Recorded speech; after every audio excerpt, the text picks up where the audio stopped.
do yourself a favour, check out the Carlisle Cult Cinema Club, and don't forget not just to rate it, but also to subscribe on YouTube or Facebook. Good evening, ladies and gentlemen, and it's me back with the boys for a change with the latest episode of the Carlisle Cult Cinema Club Presents, and it's what we've been watching recently. I thought it'd be a good one for us all. We haven't really done one together properly since last year before I broke my ankle, and then obviously the sad passing of Daz has also, and then life in general has got in the way. But we're back. First one back with the boys. The interviews will still be going on, and the boys will be dropping in now and again as well for a chat about certain films and years and whatever we talk about. But anyways, what we've been watching recently, I'm here with Andrew Woff. How do? And Steve McCormick. Hello. And this is the first time that the boys have been on video as well, really. Everyone's used to my ugly mug. I've never done it. I've done. I did one. I did the one where we had your old Facebook school one. teacher on. Yes. Yeah. Yeah. Yeah. Buzzing for camera work, so yeah, it's unusual. Yeah, but I only used the audio with that. I didn't put the video out. Oh, did you not? No, you did. No, because I've seen it on YouTube. Oh, well, maybe I did then. Yeah. I can't remember, but that there we go. But anyways, what we've been watching recently, and some of the stuff we've watched is the same, and some is very different. So I'll kick off with some spaghetti westerns. I've been doing a bit of a Italian cinema thing, and a bit of Euro crime and the spaghetti westerns, and I watched the Dollars Trilogy, Fistful of Dollars for a few dollars more, and The Good, Bad, and the Ugly. 3 classics, then the original Django from 1966 with Franco Nero. I just watched that today, and that's another classic that has been. I think there's something like 23 unofficial sequels and one official sequel. It's one of those. The Italians just took it and ran with it. Yeah. I mean, obviously, I've seen Django Unchained. I haven't seen any of the originals. Is the same character? No. No. Django is you first meet him dragging a coffin across, the Western, or shall we say Spanish, plains, because they were all filmed in Spain. It's not Italy. No, they were filmed in Spain.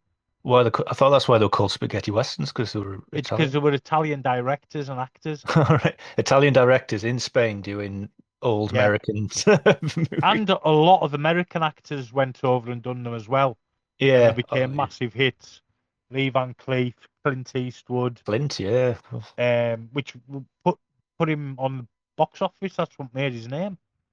It'd been on TV, but nobody knew it on the cinema. Yeah, Rawhide, Rowdy Yates. But the Dollars Trilogy, absolute classics. Sergio Leone. Have you all seen them? Yeah. Long time ago.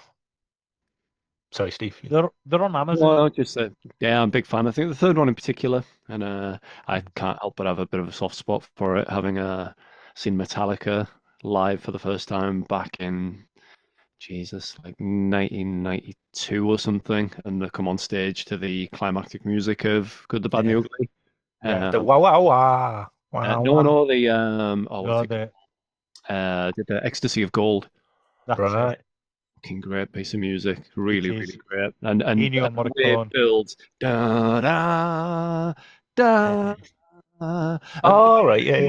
So just getting more and more amped up, and then the band walk on stage. I mean, Metallica are a bit shit now, but yeah, back in 16-year-old or whatever, in the snake pit in the middle of the thing, that playing, and I think I saw the film just before it because my friend, he'd been turned onto it through like a Metallica connection. He said, "Oh, you got to watch this Spaghetti Western trilogy." And so I watched it, then heard it like in concert, and it was like, wow, yeah, that's a special place in my heart, that film, for that. Yeah, nice. Me dad introduced me, like he did with most of the films I still watch, to the Spag Westerns, especially the Dollars Trilogy.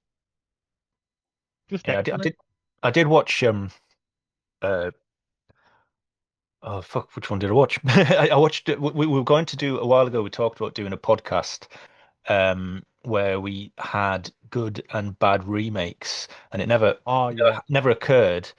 But I did end up watching a lot of films because I watched the original Scarface, then the remake of Scarface, and I watched the original Ring, and then Ringu, and then Ring, and I right. watched the Japanese version of one of the Dollars Trilogy. Your Jimbo, it was the Yojimbo, that was original it. version.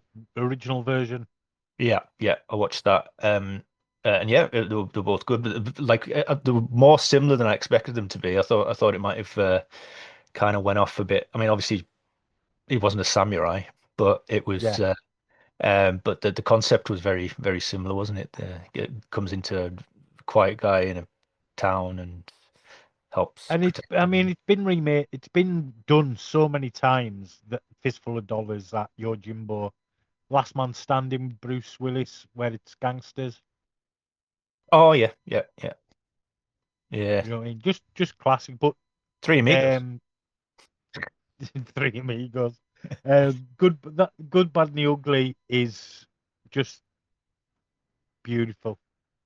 And if you've never seen it, Once Upon a Time in the West, which I Yes. think matches the Good, Bad, and the Ugly for just pure cinema. My dad was a huge Western fan. It was like any Western was on the telly because he grew up with them when he was a kid. Any John Wayne, Clint Eastwood, anything was on, he would have to watch it even if he'd seen it 100 times before. Um, so I kind of grew up so much with Westerns. They always kind of maybe put me off them a bit. I think I kind of like Yeah, I got a bit sick of them. So I went off in a different got into sci-fi and horror, which were two things my dad couldn't stand. Um, but I did dip back into them when I watched the Dollars trilogy. It was and yeah, and they are bloody good. But A lot of westerns I associate with kind of like, in my memory anyway, like Sunday afternoons. yeah, yeah. Just like at Saturday the time, afternoon, Sunday I had no afternoons. interest whatsoever. I didn't like them, I didn't find them yeah, interesting. Then I saw the good, the bad, the Well, ugly. to me, to be honest, yeah, the American westerns that used to be on the TV a lot were very bland, mm. cookie cutter. You know what I mean? Everybody's white faced. There's not It was like dirt amongst it. And then the Bit, spaghetti bit of westerns came out romance. and give it that. Yeah, yeah, the someone playing a spaghetti guitar. westerns came Well, out and give it that it's realism.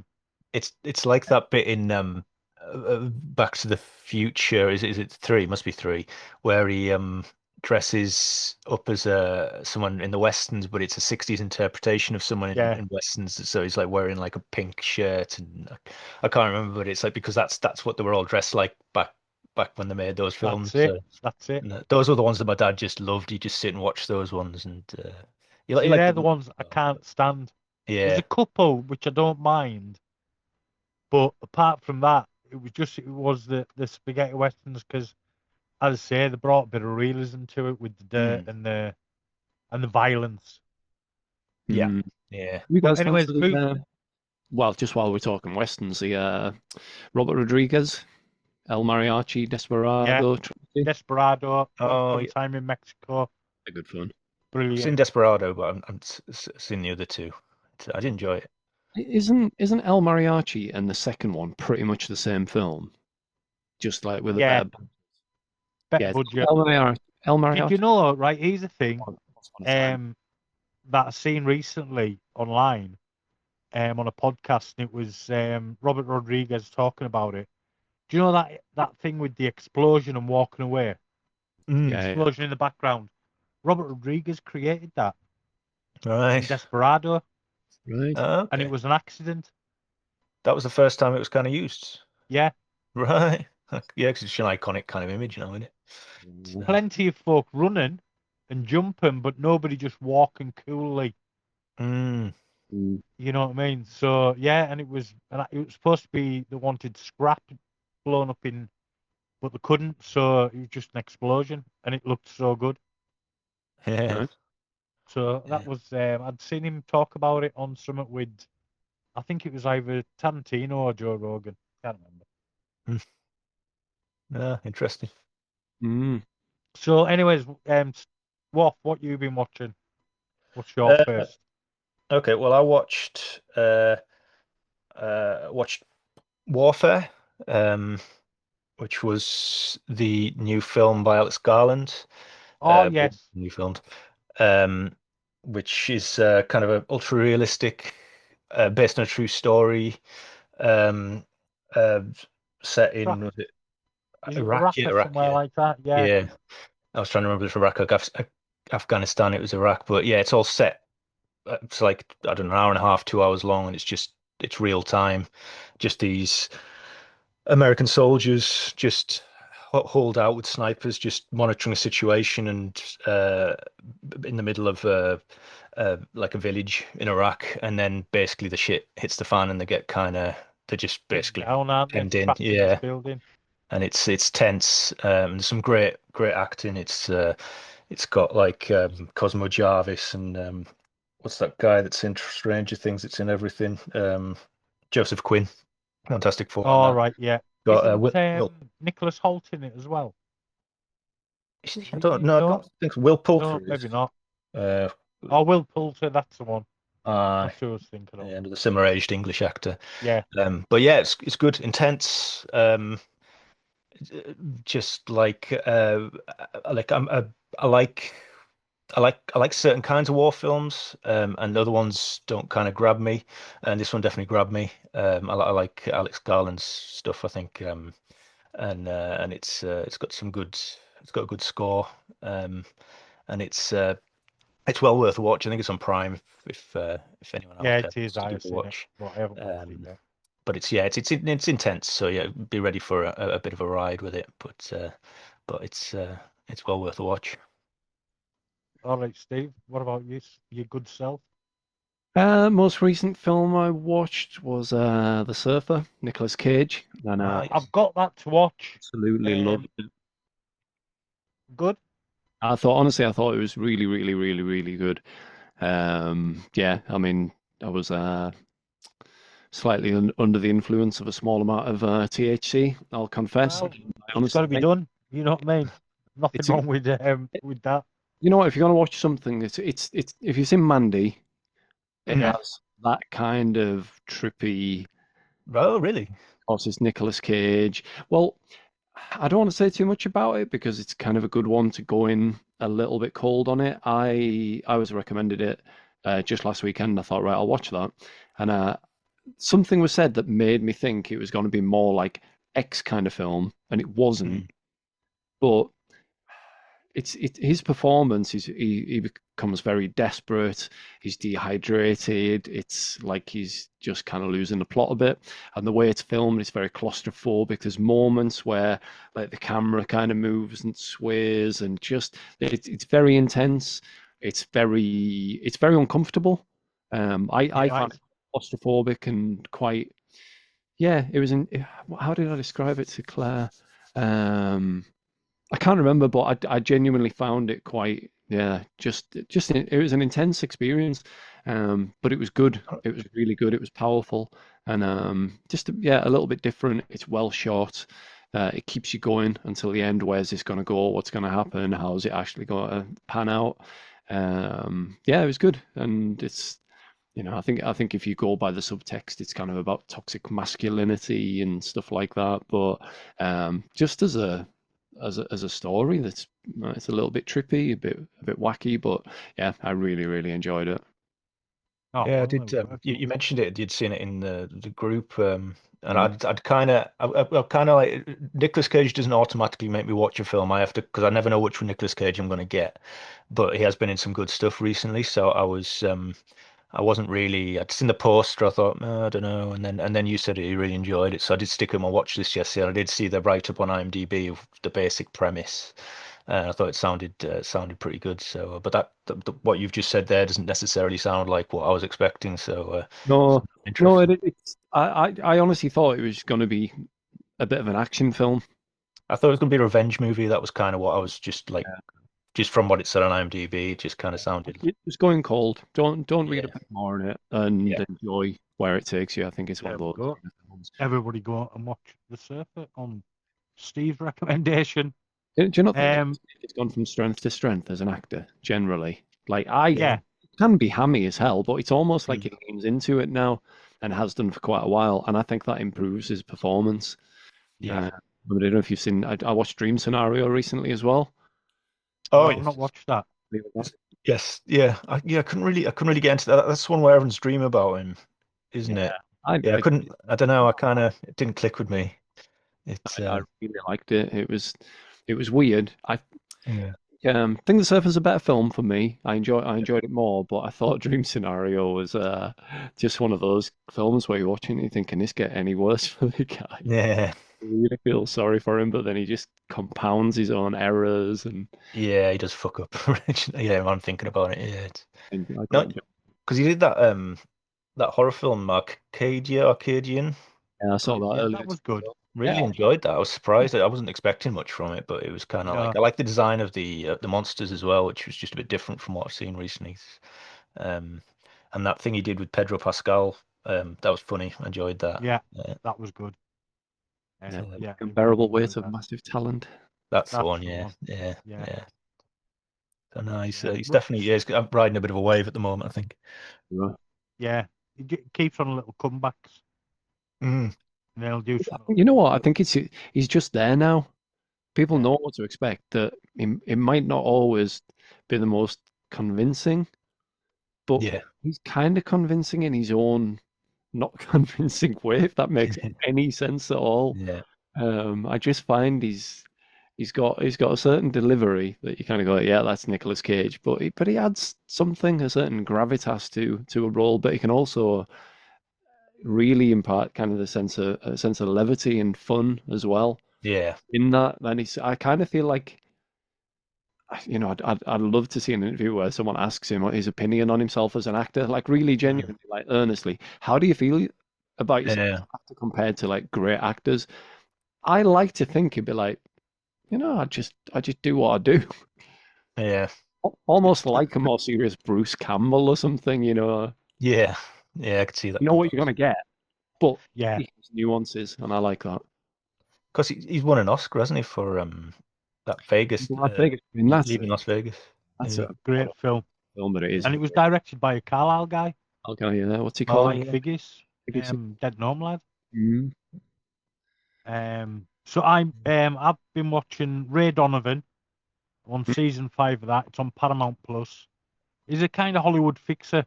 I love Ray Donovan, and the worst thing is, I think I moved house, and I had a BT box or something, and I lost all of the files, and I never finished it. So I've never seen what happens at the end of Ray Donovan, but it was great. What season did you get to? I think pretty much it must have been the 5th season. I don't know if there was much beyond that. There's 7 seasons in all told, and a movie. Is there? Yeah. I had no idea there's a movie, right? Okay. So it was always something I wanted to watch, and it's on Paramount Plus.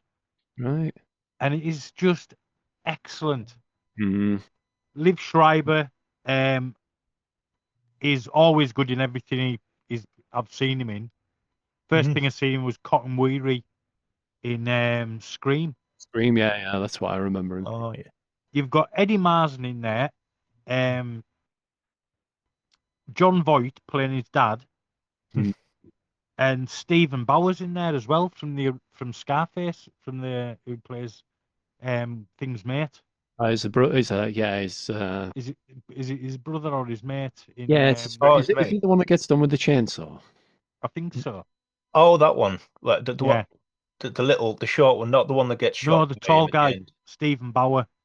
Yeah, it's quite muscular, handsome. The one that marries Tony Montana's sister. Yeah. Right. Yeah. No, he's just his friend because otherwise it would be his sister as well. It'd be a bit incestuous. He's in it, and it's excellent. It really is.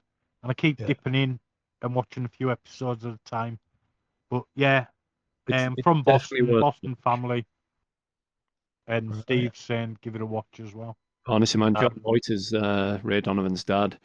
One of those characters that you just like, oh God Almighty, why does he keep letting him behave this way and do these things? He's demented me throughout it. He's so like, he's a horrible character. You just hate him. Yeah, and like Ray Donovan's brother is kind of a little bit maybe developmentally challenged. He's just Yeah, the he's not younger brother. yeah, and he just kind of gets roped into stuff with the dad, and it's a great family drama. It's kind of like Sopranos in that respect. That the Yeah, central core of it is family drama, Mm. so it's kind of easier to connect with. But then it's got cool kind of storylines and crime stuff going on and hijinks. But yeah, strong show. So I'm glad you mentioned that because I think I will go back to that and watch it again. there we go. And so Ray Donovan, it's on Paramount Plus. Over to Worcester. Yeah. Well, I watched something that I know a few of us have watched. Uh, Megan 2.0. Yes, No, at Megan. least I don't know if you've seen it. Haven't seen it yet. Yeah, it was obviously a Not a sequel horror to. film. No, it's I think It's a spy action film, and I loved it. I thought it was great fun. I think what they did, well, I'm guessing. I think what they did was that they looked at Alien and Aliens, and they went, well, Alien. Obviously, Alien was kind of a haunted house Yeah, slasher kind of horror, and then Aliens, I think, was meant to be kind of a Vietnam sci-fi sequel with more aliens. yeah, And they went with Megan. Obviously, the original one was kind of a slasher with a satirical edge. Mm. Um, and then on the second one, they went, right, well, let's make the action one. Let's move it into action. And it's not really a horror. There's also elements of Terminator 2 in there because there's a bigger, worse Megan after the main protagonist. So they have to bring back Megan to help them escape the worst AI cyborg robot type doll thing. And it was just a good fun yeah. uh, kind of action film. Yeah, just Good, lots going. silly. You Yeah, know, everything thrown at it. Let's see what sticks. Who cares? yeah, And yeah, yeah, a good sequel because it went a different way. yeah. Good humor. Um, Yeah, it's yeah. I think because they could have. I mean, it's very easy when you do a sequel to just go right. We'll just basically do the same thing, but we'll send them on holiday or yeah, we'll move them into space or something. But they went, no, let's just change the genre, It's big like up the concept. Alien to Aliens or Terminator to Terminator 2 in that Yeah, it's yeah, one type of film and then it just kind of changes tone, but not enough that you don't care or feel connected anymore. yeah, It's more yeah, so. yeah, yeah. That's it. It's a yeah. bold move, but it when it works. Um, because I mean, the finances must be like, well, the first one works, so just give us that one again. Mm. Um, but you're like, I don't know who the director was. I don't have all the details in front of me, but they must have kind of said to him or her that it's done well. Just give us more than that. We'll throw a few more dollars your way. And he went, nah, I'm actually I'm going to do this. Give us your money. And Gerard Johnson wrote and directed it, and he done the first one as well. yeah, that name rings a bell when you say it. But yeah, I can't think. Has he done anything else of interest?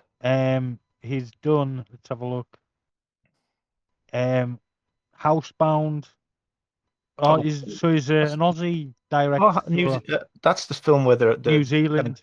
ghost. Yeah, yeah, I've Yeah, seen that yeah, film. It's good. Good. It's like kind of a little indie New Mm. Zealand horror. Yeah, all right. I didn't yeah. know it was the same guy. Right. That was either one of my picks or I eulogized about that a lot on a podcast last year, or it might have even been the year before. But yeah, I think we Yeah. did Yeah. talk about that on a podcast, Housebound. mm, Because I remember Right. you watching it for the podcast. Yeah. No. Yeah. Well, I watched it. It was a few years ago when I watched it. But when you say it, I do remember it being brought up again recently. That must have been why. Yeah, I did not know it was the same director. No, that's good. That's good. Yeah, I think So that's a yeah, good Megan. trilogy he's done so far. Then. Yeah, yeah, that's right. So over to Steve. what else have I watched? I do have IMDb in front of me, I must admit. Yeah, I think we all do. Too old to have memories. Yes, this The is one I true. think I know you both watched. I liked it. Very uncomfortable viewing, but a little bit different. Bring her back. Ah, Haven't yes. watched it yet. Oh, you've not? No. think you will enjoy it. I thought it was very good. I thought it was really well put together, with some just good twists and turns, and yeah, pretty. I'll have a look at that. Not a happy film. In fact, I watched it back to back with Night Bitch. I watched them both in the same. Oh yeah, I've seen that. One is What was basically. Night Bitch like?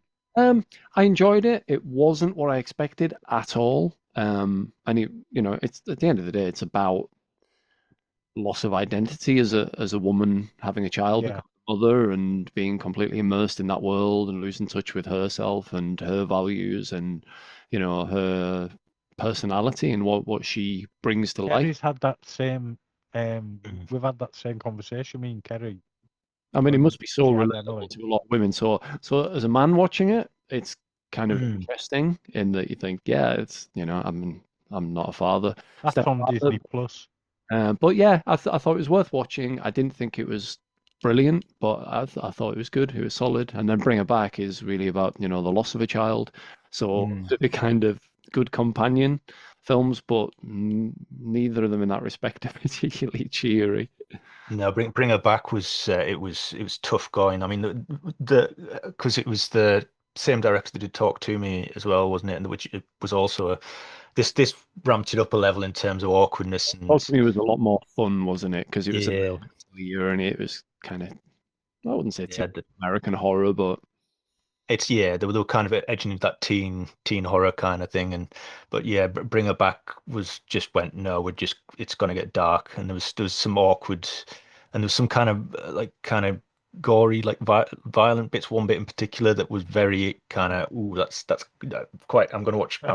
Just do that for us. Yeah, okay, it's still happening. And and awkward bits, and just kind of. It's a very awkward film. Like Sally Winter, is it, who plays kind of that she plays the part of like kind of this kind of strange foster parent. Sorry, Steve. Yeah, no, I was just I was trying. Yes, strange kind of foster parent that something's a little bit off with her.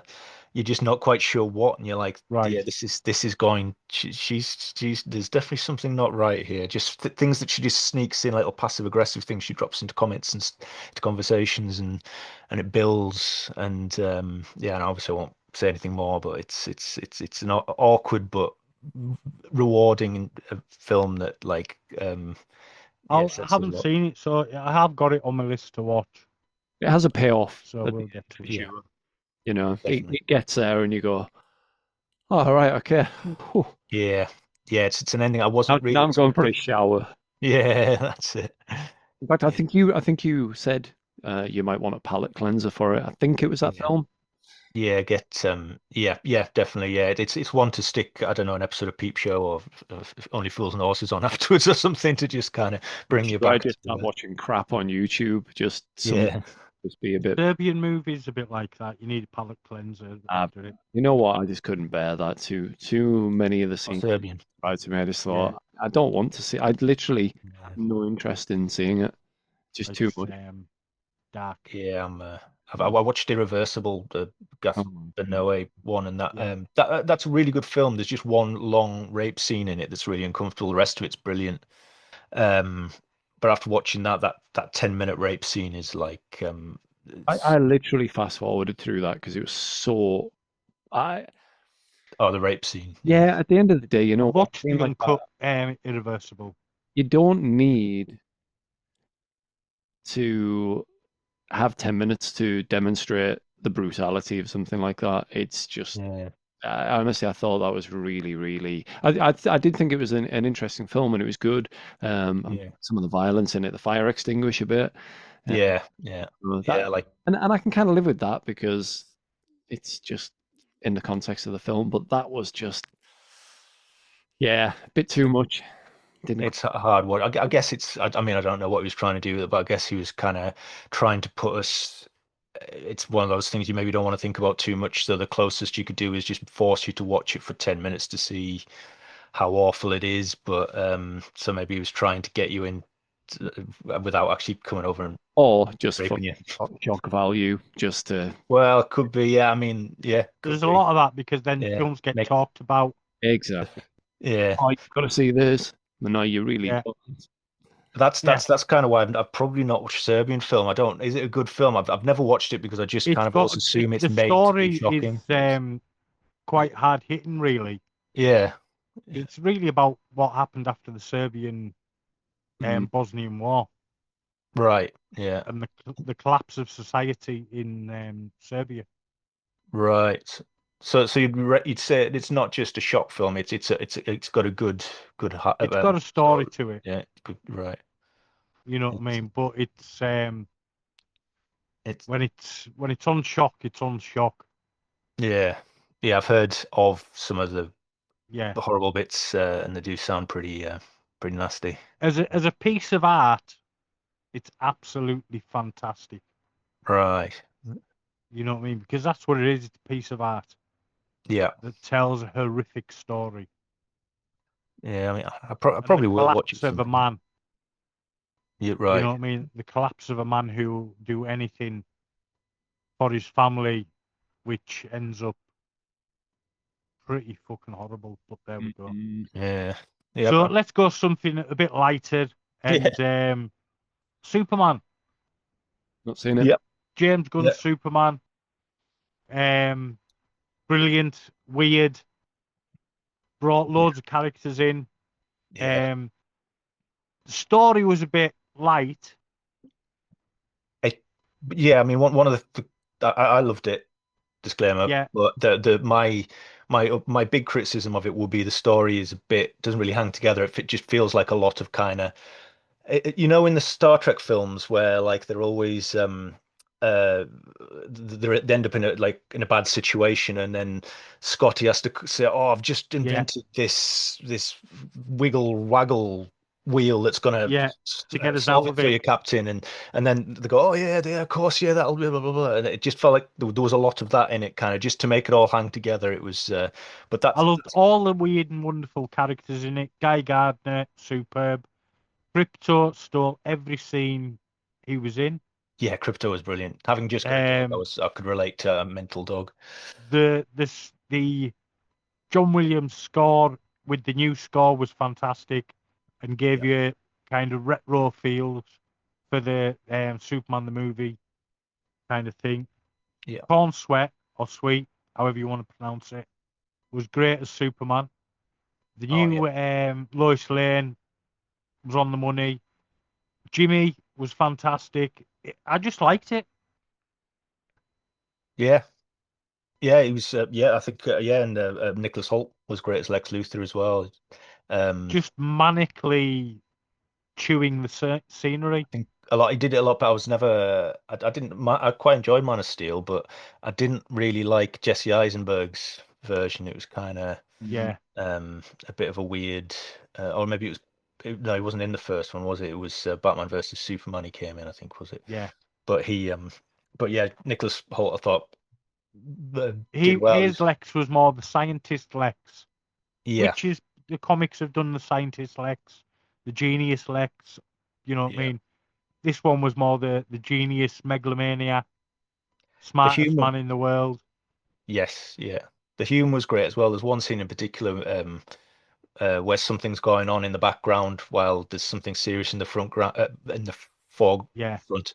And me and Jess were just kind of giggling to ourselves at that point, not really listening to what was happening at the front, but it's James Gunn humor. It's kind of the Guardians of the Galaxy kind of humor and stuff. So it's if you find that funny, then that's it's more of that, but with obviously different characters. Superman.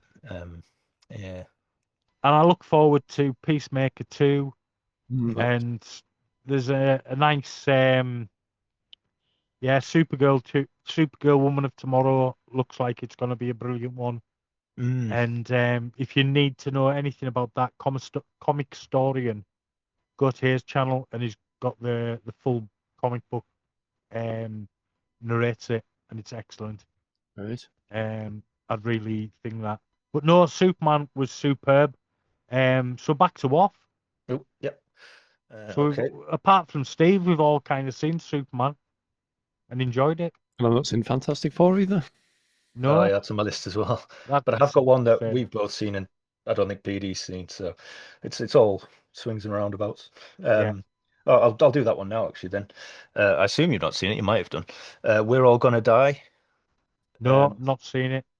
Yeah, it That's was. the one I recommended just in the last couple of weeks. Was it? Yeah. What did you think Yeah, of it? I enjoyed it. I really enjoyed it. It had a kind of so it's like it's set in a kind of near future where there's this giant like tentacle in the on the earth that keeps moving, and it moves stuff around while it's moving. It's never really, you're not meant to focus on that too much. It's kind of like the Gareth Edwards monsters, Right, where the yeah. monsters are in the background, but the story isn't about them. So it definitely shares some similarities with that because it's kind of a road trip movie as well. It's got comedy in it, and I'll have it's to give that a watch. it's got a lot Really of heart. brilliant as well, isn't it? Yeah. As it develops, it kind of takes you. The two main characters, you kind of, when you start to kind of see where they're coming from, and you see, and Yeah. there's a payoff with them at the end. Some good humor. It's got that kind of like, I don't know if I like that kind of heartwarming kind of Kings of Summer. I don't know if you've seen that, or Eternal Sunshine of the Spotless Mind kind of, All right. like Yeah, kind yeah, of that kind of, it's got heart, but in a road movie kind of yeah. thing with a giant tentacle, and I like that. I like to sometimes sit and watch a film that just kind of makes you kind of Yeah. gets totes emotion. Mm. I really thought that the kind of alien invasion or whatever it was going to be like a central part of it. And it's like, no, it's just it's not entirely incidental because it's clearly No. pivotal earlier in the film, and that like it affects these two characters, but Yeah. not in a, it's not like they're getting chased around or anything and then they escape. It's just kind of boom, okay, Yeah. right, and then yeah, it's good. Yeah, it's almost like kind of a MacGuffin kind of thing. Just it's there. It creates a situation, but it's not central to it. Yeah. But it's yeah, it's got. I think, well, I was kind of prepared for it. I think, I don't know whether you mentioned it, or when I read the read up on IMDb, it's somewhere, or one of the reviews, I'd heard that it wasn't, not to expect an alien tentacle movie, if there's such a genre. Yeah, that pretty much isn't it? To be honest. But What yeah. about Steve? What else you been watching, Stevie?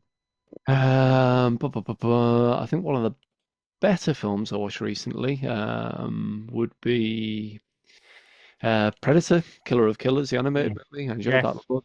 Really Oh, I've enjoyed seen it. that. Cool. Did you see the little extra stinger that's been released over the weekend, San Diego Comic-Con? What, for the live action Predator movie? No. Killer of Killers. Oh no, what is it? Dutch in status and Harrigan Right. two in status. So what? Sorry, explain the context of it. What is it? Sorry.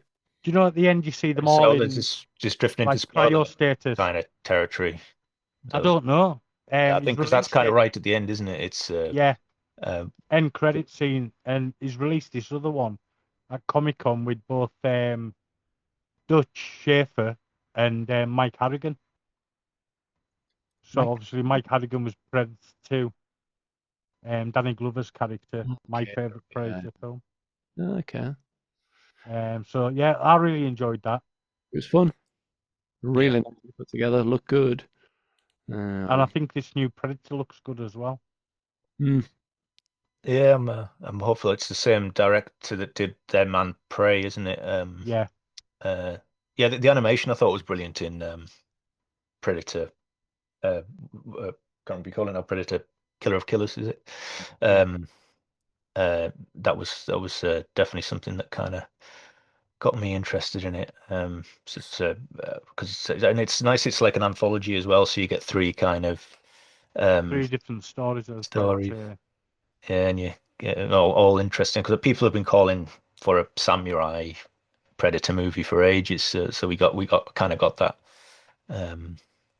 But yeah, it's not a spoiler. No, I really enjoyed it. Caught it on Disney Plus when it hit, and there's supposed to be more coming. And the new Predator film, Badlands, looks great, and there's alien nods in there as well. keeping with the mythology. Yeah. Well, it's yeah. I mean, there was an alien at the end of Predator 2, wasn't there? So it's definitely in there. Well, Yeah. even if you choose to ignore the Aliens versus Predator movies, which I would, but It's just silly fun, yeah, silly, yeah. idiotic fun. They can exist somewhere away from the Yeah. actual universe. It's just in their own little thing. Well, it's a big universe. You can just let that happen without worrying about it. But yeah, I like the concept of alien predators. Yeah. In the same way that the idea of like RoboCop, Terminator, the comic books and stuff like that. But sometimes when they put it on film, you go, yeah, you kind of missed a story within that, really, other than basic premise. Yeah, they're all going to kill each other. Yeah. Yeah, I mean, I've got a Judge Dredd Aliens comic crossover, and it's superb. I'd love to see that in a film. Some great There's ideas. just been a Superman, Justice, Avengers crossover with Alien at the moment. Superman, Avengers, and Aliens. There is a Superman Aliens comic book, but they've Right. just done an Avengers crossover with Aliens recently. I was getting everything Right. up in my head. Yeah, I mean, if you could, yeah, the kind of ideas you could come up with if you just had the rights to everything, you could just kind of make a movie. Disney probably will soon, so they'll just be able to do whatever they want. Well, that's it. So next, got to talk about Sinners, Mm. Another one I've all seen. which I thought was absolutely belter. Yeah. Great soundtrack, great actors, well directed. Costumes came from the Blade movie. Did they? Yeah, all the costumes. When Blade was going to be set in the 20s, they'd started making they'd started doing the costumes, Right. and they all got used by Ryan Coogler for Sinners. Because Ryan Coogler's doing the new Blade movie, isn't he? No, Is it not Ryan Coogler? Is it? it'd be the perfect pick. Have they announced the director? No, not yet. So yeah. So They're thinking about a Midnight Suns film first. Oh, they. Right. Yeah, that's what it looks like, because Mephisto's just been brought into the Marvel universe. Yeah, Sacha Baron Cohen's looking ripped. Yes, so he'll be getting himself. And he's Coincides probably with his doing the divorce. Damnation storyline. Yeah. Hang on. Elaborate on that. What? Sacha Baron Cohen. Who is he playing? Oh, Mephisto. Oh, is he really? Right. Sorry, I didn't write. Okay. He plays him in Ironheart. Ah, you did mention that in the chat, didn't you? Yeah. But it's good to watch, enjoyable Yeah. schlock. But it opens the supernatural side up big time. And they're going to be doing the Damnation storyline, I've heard. And again, Comic Historian does the whole Damnation storyline. So it's if you want to see it, go there. Worth a watch or a listen. but Sinners was superb. It was. I mean, Michael B. Jordan's good in anything he does, and I'm a massive. I mean, my favorite actor at the moment, still going, kind of current, is Jack O'Connell, and I thought he was brilliant as kind of the main vampire. Who we'll get to later on when we talk about 28 weeks later. Yeah. So So he's now then. So he's but obviously he's from Leeds originally, but he's got Irish heritage, so he Irishes it up, and he does a bit of Irish dancing, which he can do. He as a kid he was taught Irish dancing, and he brings it out in Sinners. And I had no idea he was in 28 Years Later, so there you go. I didn't until Jess, before we went to see it, she saw it on IMDb, and I was like, I was like, oh right, okay, well, anything he's in, I will go and watch, because I've been a fan of him since I watched him in Skins. He's I think he's a great actor. Yeah, that was the first time I saw him with Skins. Yeah, he's a good actor, very good actor. Yeah, I watched even all the crap ones. He did like a few, like obviously low budget, like kind of Tower Heist, one of them, and stuff like that, and these kind of low budget. He was in Harry Brown as well, wasn't he? And yes, he was in Harry Brown's excellent, though. yeah, and what's the This Is England? He had a small part in that as well. He's been there and thereabouts for a while, I suppose. But But yeah, Sinners. The music was the star for me though, because it felt almost like a musical, but it wasn't a musical. It just kind of took you on this journey of. Yeah. And I'm not a big blues man. I'm not hugely into the blues in its kind of natural state, but I really did love it, and um, it was a real journey that it took you on. What were your thoughts on it, Steve? Similar, like that synchronicity between like the soundtrack and the action and the way the story told. And I really liked how it kind of pivoted toward the end, and again without going into detail, but kind of the reflection of historic times, and it moved it from what I expected the film to be into something more poignant and just a bit more engaging in that respect. And like I know Woff and I had a chat with a mutual friend who Aye. refused us to watch it for various reasons along the lines of white people did it, and that it's one of these. It's just, and at first I don't get that attitude anyway. So apologies if you're watching, you unnamed person, but no apologies. Actually, just watch the fucking film because it's really good and it's well worth watching. And I don't think it has any political agenda other than to tell a story that reflects a very hard time for Black people. You know. Yeah. Yeah. Without we had the same conversation with that. I mean, I kind of get some of the things that he's saying, but it's I don't agree with it and his point, because certainly even if like I 100% agreed, I'd still watch the film because he's a great director, and it's I think he just kind of avoids his films now, and it's like and I think it's the best one he's done yet. For me, it's best comfortably. Yeah. Well, I think absolutely, yeah. But yeah, I don't know. It's worth a watch. It's not making a political point other than what you say, which is obviously back at that time, Black people were treated terribly, and it's no more making a big thing out of it than Quentin Tarantino's making a big thing about how the Nazis were terrible in Once Upon a Inglourious Bastards. At the end, where he gets to kill Hitler, I'm sure that was a little bit of something that he's always wanted to do. So it's not, it's good. Like it is what it is. Yeah. Steve, anything else you've been watching, mate? When you were talking about End of the World, what's it called again? Because I watched tactical movie. What was it called again, Woff? The one you picked before? We're all gonna die. Oh, sorry, yeah. Because I recently rewatched This Is the End, which I don't particularly, but I think it's a really, really funny film. I love that film. Absolutely adore it. But when you talk about the heart of that, it reminded me of My Old Ass, which I think is like the worst name for a film ever. But either of you seen it? No. I think you've mentioned it to me. The name rings a bell. You've maybe mentioned it recently because you watched it. It's basically kind of. Oh no, I have. Sorry, I have. Yes. Sorry. I thought you said you'd watched it. You enjoyed it, didn't you? I did. Yeah. I thought it was again another film with heart. Yeah, exactly. And I think that's really what comes through. And I thought it was really moving.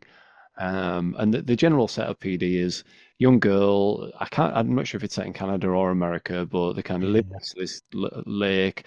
They actually like use little boats for transport and getting about and whatever else. And she goes off to a little island or whatever with the pals, and they do a mushroom trip. So they're all tripping balls, as you would say. Right. And it's about her mushroom trip and where it takes her, and it just becomes a recurring theme, what happens through the mushroom trip throughout the rest of the film. And again, I'm always loath to drop spoilers in, but I don't think it is a massive spoiler that she basically has a mushroom trip and comes face to face with the older version of herself.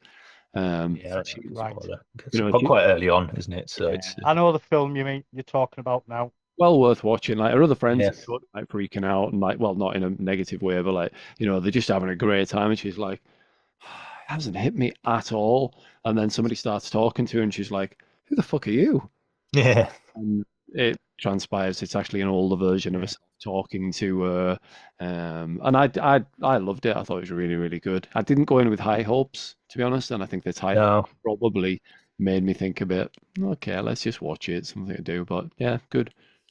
Yeah, I think it was like a Prime thing, wasn't it? So so it just popped up on Prime, and as they do, and you kind of because it had I can't what's the actress called again? She's in everything. She's in Parks and Rec. Aubrey Plaza, is it? You what? Sorry. Aubrey Plaza. Yes, Aubrey Plaza. That's it. Aubrey Plaza. And I Yeah, thought anything that she's in, I tend to watch. So I She was thought, really good in it.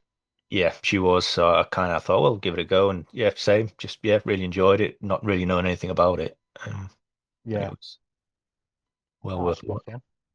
on. I've been watching a few Euro crime films. I think you skipped me last time. Oh, sorry, Woff. It's all Over to Woff. I didn't It's all realise. right. It's all right. I thought you were just mixing up the order. Unless mixing up the order's missing me out.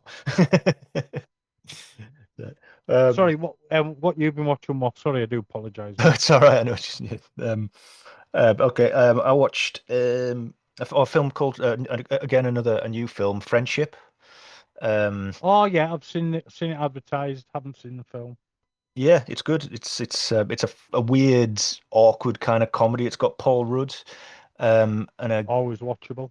and a guy that I think people that watch Saturday Night Live might know better. I didn't know who he was. I've seen him in an odd thing called Tim Robinson. Right. He's the main character, and he's just this weird, kind of awkward, like Michael out of The Office kind of guy who's neighbors with Paul Rudd, and he just wants friends, and he just kind of does everything to kind of be Paul Rudd's friend. He just sees he's the coolest guy, and it just kind of Tim Robinson. Yeah, yes, I knew you mean. yeah, it's yeah, you'll recognize him from things that he's been in. I think he's from SNL originally.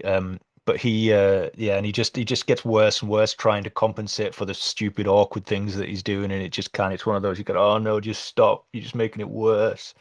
And it's really funny. Yeah, just a good kind of comedy with that maybe kind of the awkward office kind of humor and um like, yeah, if you just want to laugh, I'd recommend it as a good film to flick on. Oh well, Friendship, and it's on nowhere. I got a Just look, special. it's like in theaters near you. Yeah, sort of. So it's on cinema. Yeah. So yeah, Euro crime. I've watched a couple. Violent City with Chuck Bronson, and he's as stoic as ever with shows no emotion at all throughout the film. Batters his wife about Jill Ireland, who plays his girlfriend in it, and also she's the girlfriend of various mob bosses. And he gets set up and he goes for revenge. Yeah. And tell his There's Bronson got for revenge. Sorry. Hey? So he does revenge very well, let's be honest. Yeah. He does. And he goes to Telly Savalas being the big man. And it's excellent. Sergio Solima, sorry, directed it. Obviously, it's part of the whole Italian thing. And the other one I watched so far is The Violent Professionals, which has got no American stars in it, or Richard Conte, who you'll recognise in The Godfather. Oh, okay. He plays one of the mob bosses in The Godfather. But it's Luke Miranda, and he's a copper whose boss gets killed because he's onto something. And he goes undercover and gets revenge for his boss being killed. And he's a hard bastard, and he just treats women like shit. Kicks the shit out of everybody, and it's fun. Great fun.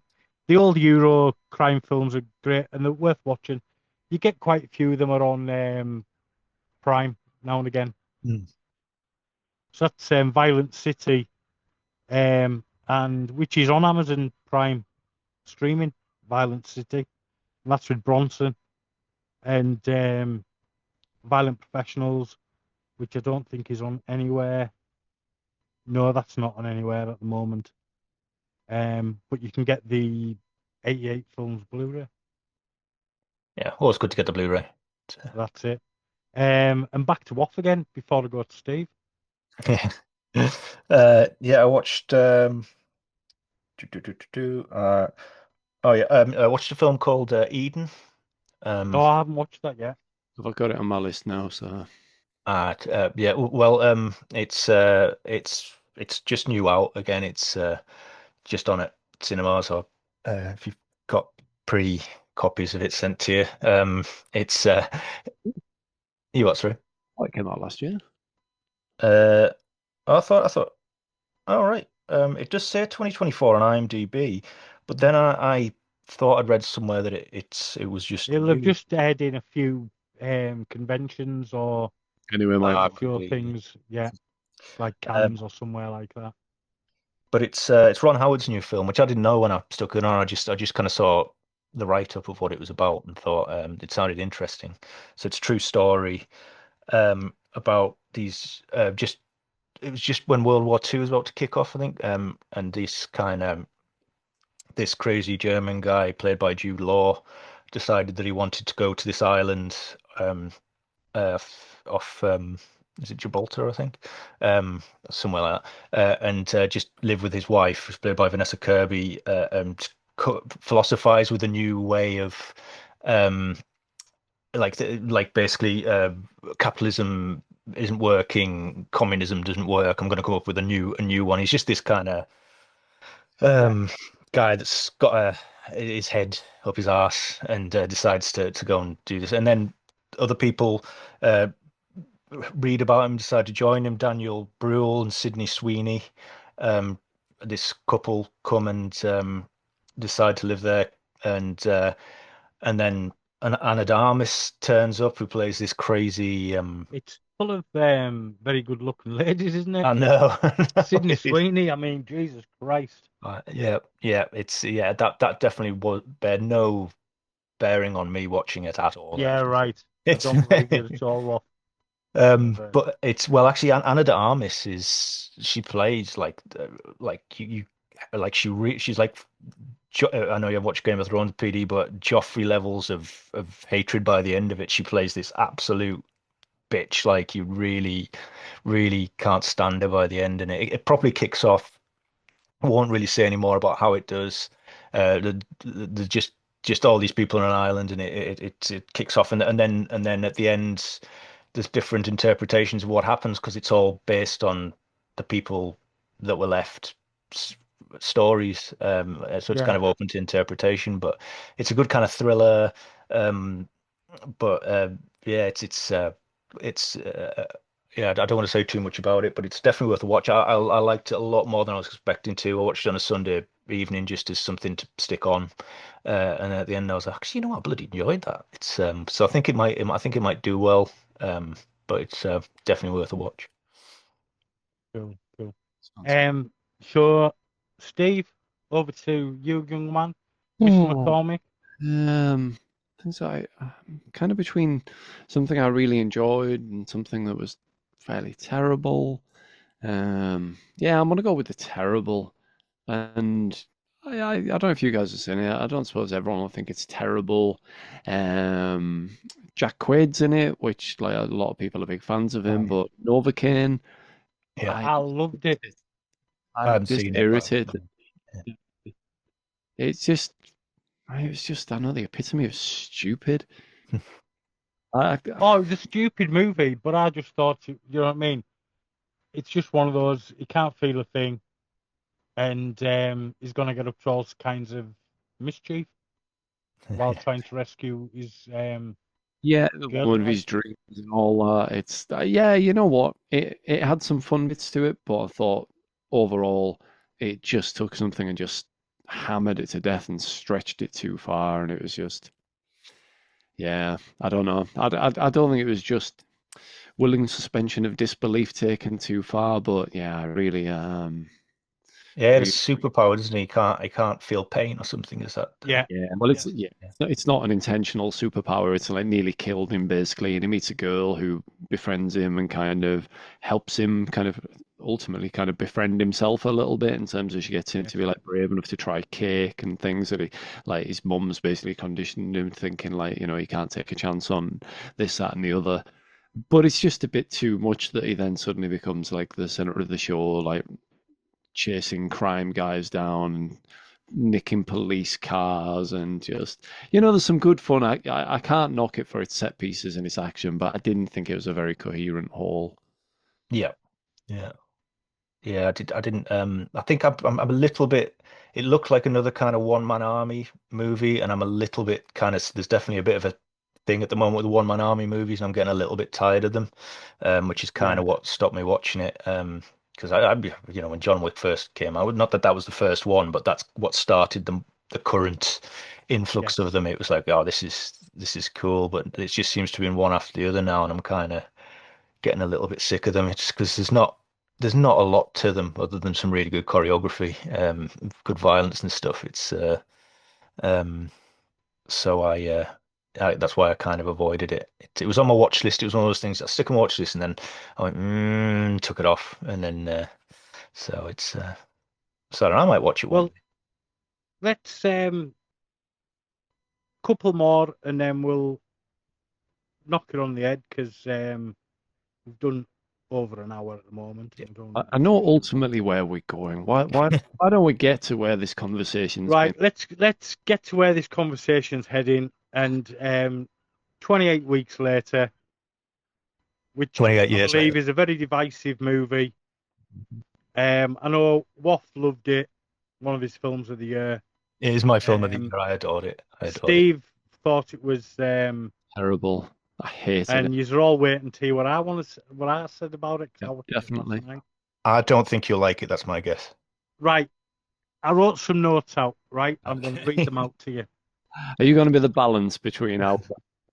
Well, I don't know. You know what I mean. Starts out okay. Yeah.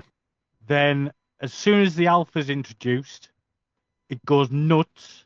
Yep. Now, I like shit, but this isn't in that league of anything that it's big budget.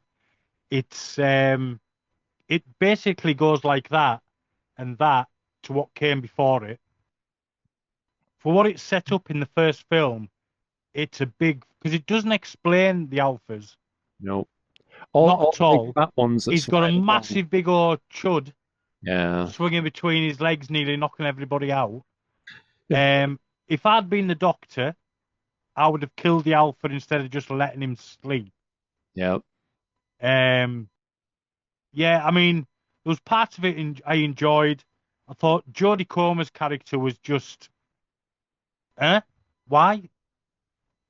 You know what I mean? She was just a little bit of a MacGuffin to get the boy to go to the doctors for her to find out, to tell her what she already knew. But I think a lot of this stuff it's designed as a trilogy, isn't it? So I think a lot of this is going to be explained in the later ones. Like certainly the boy is going to be the star of all three films. So I think this is all build up for how he becomes whatever he does in the later films. And obviously what happens with Jodie Comer and him is probably a big part of his journey to what happens next.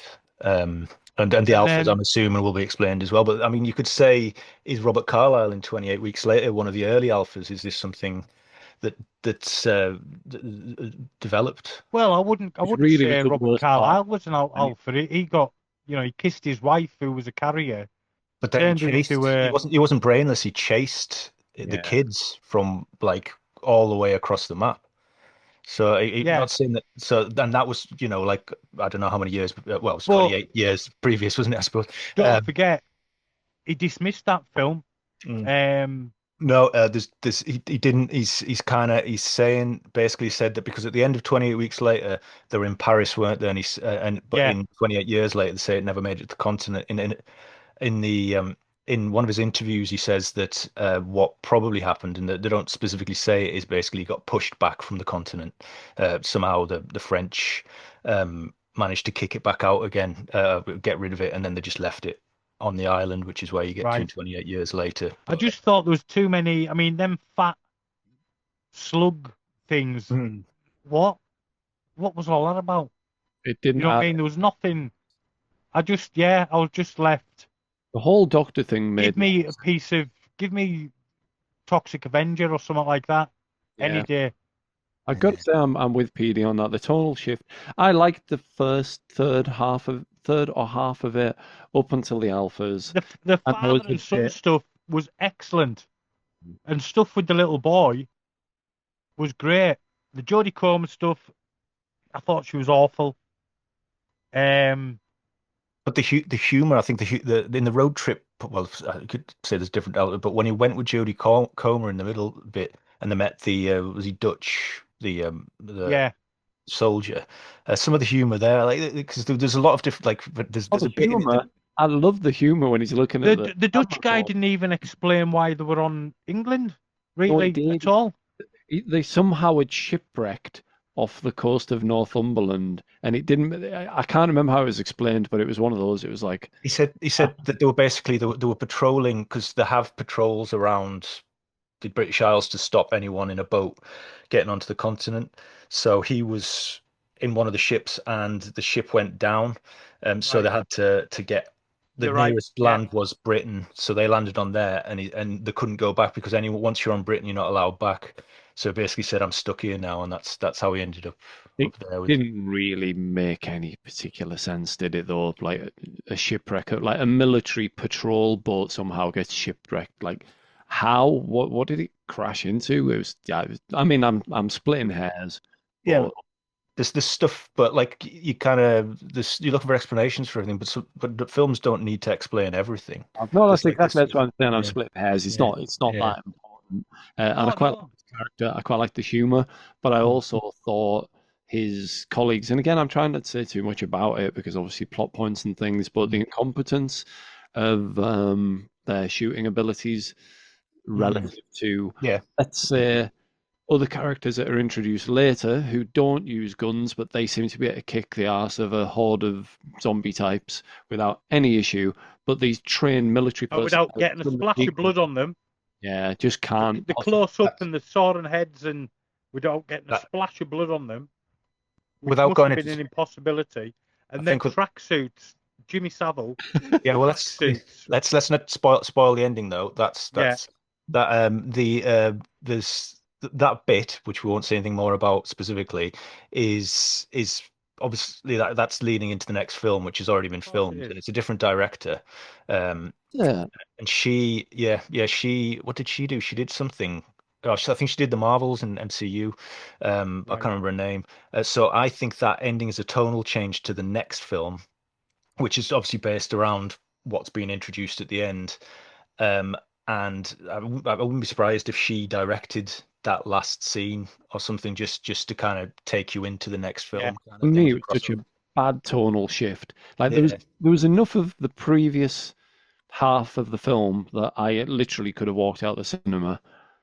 I honestly hated some bits of it so much, like without it being a spoiler because it's pretty much inevitable, but saying goodbye to his mother was the most stupid scene ever. I fucking hated it with a passion. I thought that scene, without saying exactly what happens in it, I can see what you mean, because at first I was like, oh, okay, right, but me and Jess watching at the cinema both had a tear in our eye at that bit, so I think it's how you react to it, and I took that and found it really powerful. And it's one of the reasons that I love the film, because I found that really it's weird for us to watch it, but it's like 28 years in the future after a zombie apocalypse, so people are thinking differently. This guy Ray Fiennes' character's gone nuts, so this is how he sees things now. For the boy to respond to that when they're not zombies. He hadn't left Lindisfarne in all of his life. They lived a fairly conventional life on Lindisfarne. And it's a little bit, it's almost like Summer Isle, Wicker Man-ish kind of thing. I like that feel. But then I think just the emotional shift, you think how emotionally he responded to his dad's behavior, to that. I mean, at the end of the day, let's face it, we all know that grief can make people behave unusually. So, I'm not going to shit on it because at the end of the day, every film can be viewed differently because we're all from our own perspective. So I hated it, but I'm not going to say that your enjoyment of the emotional depth isn't there because it is. The films that I'll watch the sequels just because I've enjoyed them all, but I didn't enjoy this. But Yeah, it sounds like a car crash to me. Just on that bit though, with the boy's reaction to it, he was on drugs, though, wasn't he? He'd been given like a Valium or something, which would have affected his experience. I know what you mean. But yeah, it is. You're right. I agree. We can both look at something that one of us found was absolutely ridiculous and thought it was ruined the film, and the other person cried because they thought it was just beautiful. And that's the interpretation of getting film. upset again. Don't cry, Woff, please. Don't cry. But it's why we love films, because if we all just like the same ones. I think me getting a copy from Screener sent to us was love it. Yeah. Me getting the Screener sent to us was just right for this podcast tonight. Yeah. We've all sat down and watched it and all give our opinions, and you didn't know my opinion until I've just told you it.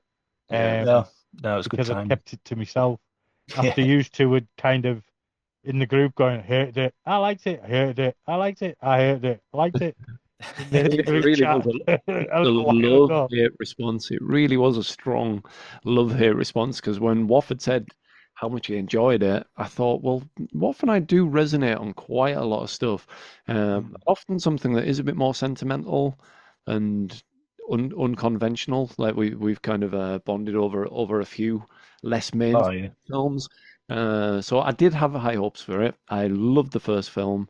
The second film, I didn't like it particularly when I saw it at the cinema.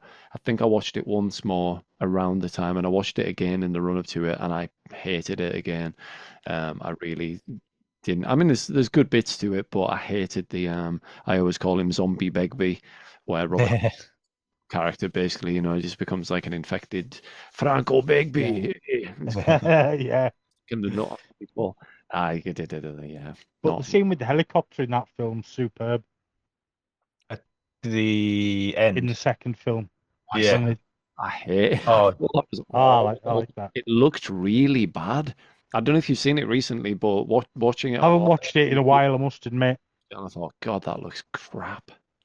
Yeah, I like them all. I like all three. It's definitely. I mean, a lot of people.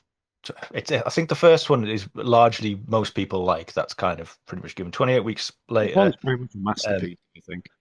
You what? Sorry.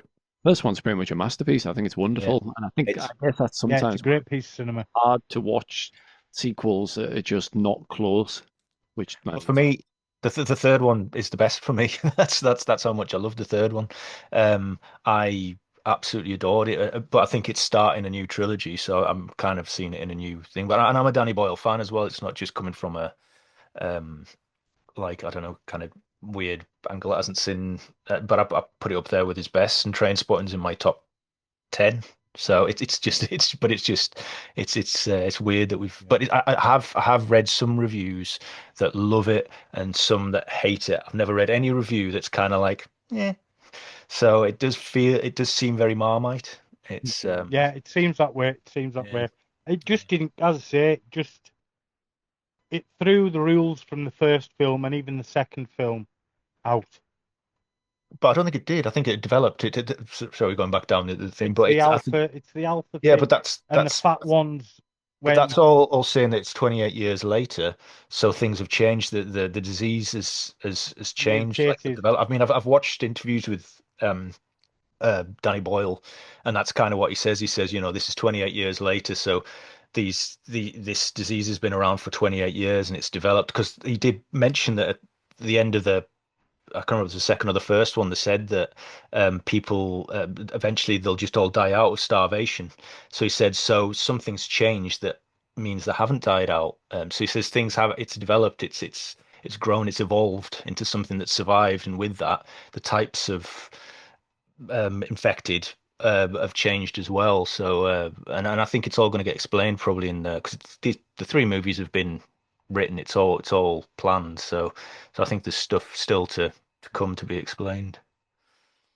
So let's finish off on, I know something me and Woff liked, and Steve's not seen it yet. Fantastic Four, or as I keep just saying it in my head, Fantastic Four. Every time I hear the title, that goes off in my head. And we went to see it on Saturday, didn't we, Woff? Yeah, thoroughly enjoyed it. Yeah, it was great fun. Galactus was great. I love I'm a fan of him anyway, and I thought they did him really well. No, I thought Galactus was spot on, even though I did keep hearing Ralph Fiennes' voice with the Yorkshire accent in my head when he was talking, and some of the inflections on words. He's an odd choice for Galactus, but but it worked. I think. Yeah, well, brilliant. I mean, it looked great. Everything about it was very kind of retro, futuristic, 60s Jetsons style. Jetsons, yeah, that's what I've got. Herbie was a nice addition, which was obviously on the cartoon years ago when they couldn't use Johnny Storm. Right. Because they were going to do a film or a TV show with him. So somebody had the Human Torch as a thing, and they couldn't use him. So that's why they used Herbie. And they brought Herbie in. I thought it had heart. A lot of heart with the Sue Storm character and Franklin. And I thought it was well made. It didn't dilly-dally. It got straight into the punch, and there wasn't a bit of the runtime wasted. No, it's like an hour and 40 or something, isn't it? And it's just it was very very like nice release, just kind of a good like it didn't feel like it was stretching it like sometimes you feel with some of the Marvel movies. It was compact. Well, with any movies, how long you know is what it? I mean? I think it's an hour 40. I'll double check. It's an hour and 55, but the credits run for. Right.